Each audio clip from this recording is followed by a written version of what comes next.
7th of the 4th month, 2017, and we're back. And we're on the trail of a flat earth.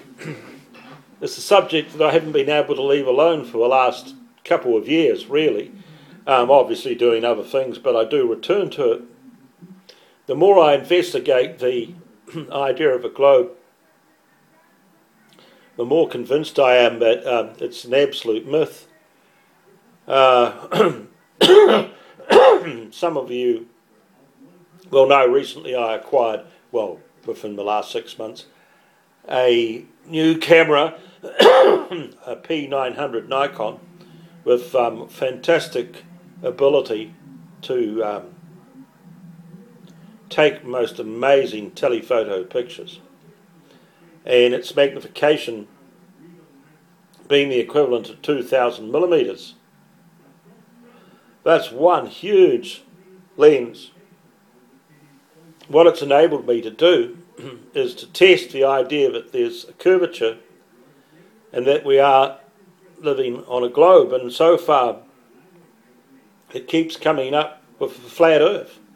I mean, if I take pictures of ships coming from far off, over 20k out at sea, 15k out at sea, this camera actually captures the whole ship, not just the funnel, but the whole ship from where it's sitting in the water to the actual top. There is no loss, excuse me, very bad cough. So how did we get into a situation where the church went on the run, and that very few churchmen are brave enough or even have the understanding to actually foot the arguments that have arisen from the Enlightenment? Because I dare say the idea of a globe really is down that rabbit hole, the Enlightenment rabbit hole, which is anything but enlightenment. In fact, it's an age of darkness. Yeah. So, I don't know. I mean, the numbers of people that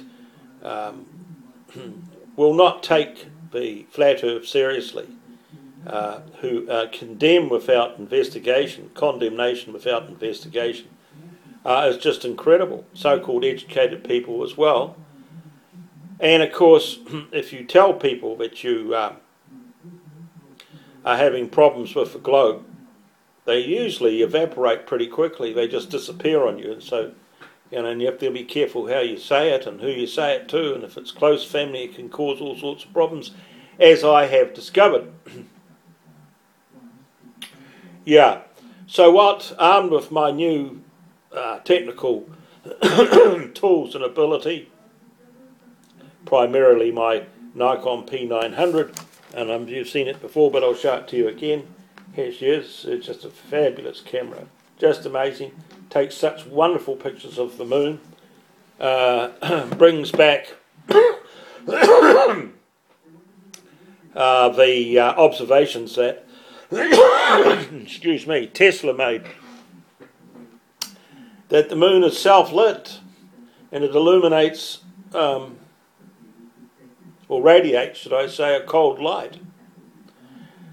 Right, so here we are, trying to make sense of how we understand the Bible and what it is saying to us about the cosmos and the world that we live in. Unfortunately, people have reduced revelation to, the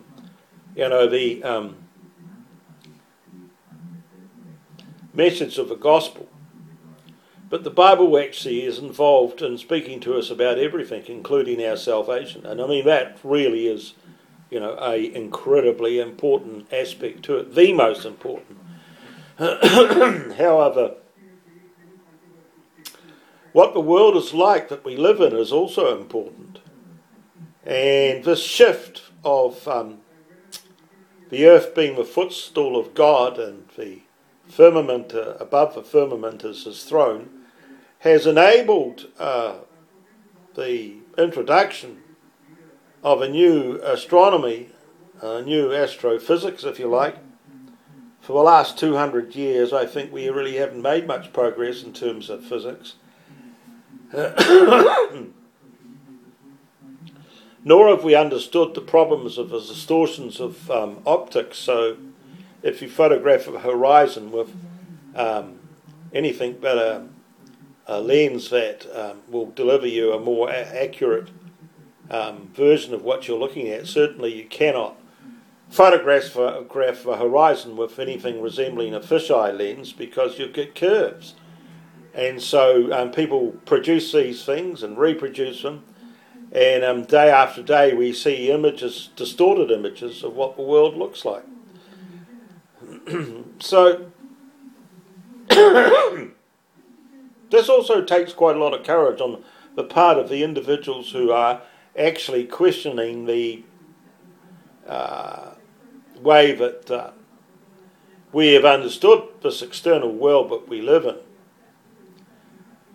Yeah, so little bit by little bit we can put this jigsaw puzzle together.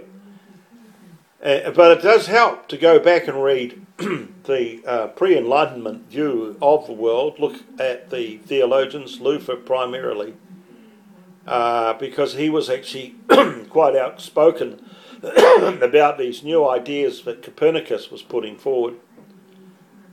And then simply reading what Tesla said. And I'm not saying that I agree with everything with Tesla and that he actually got it 100% correct, but one thing he knew for sure was we weren't living on a globe.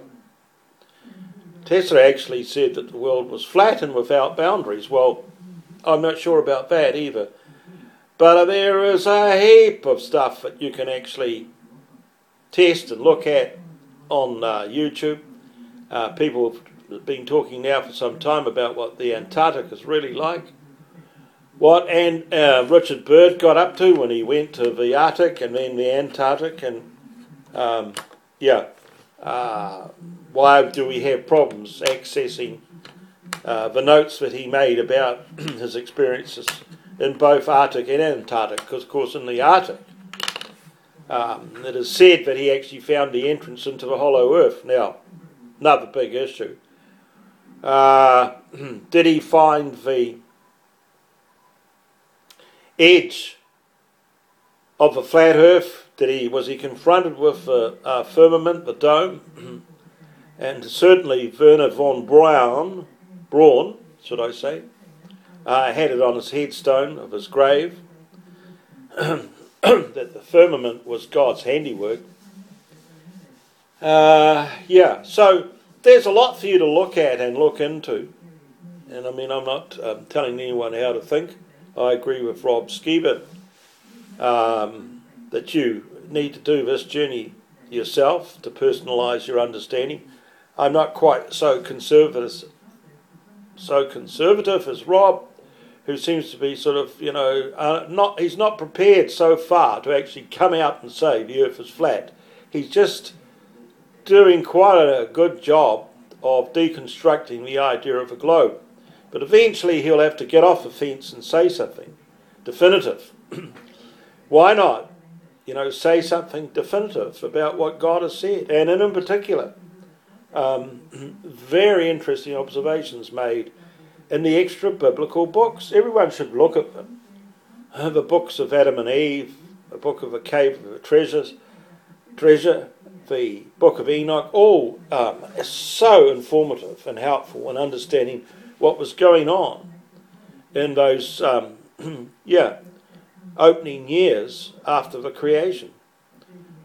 So Genesis is schematic and actually sort of brief, and as one commentator has said, it's just full of lights on, lights off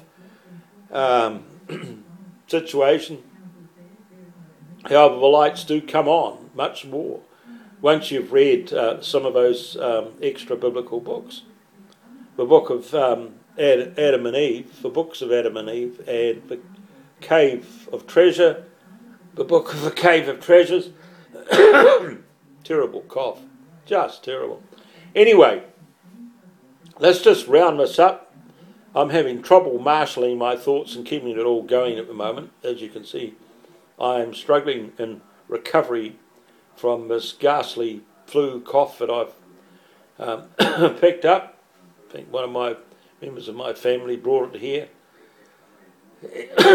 Yeah.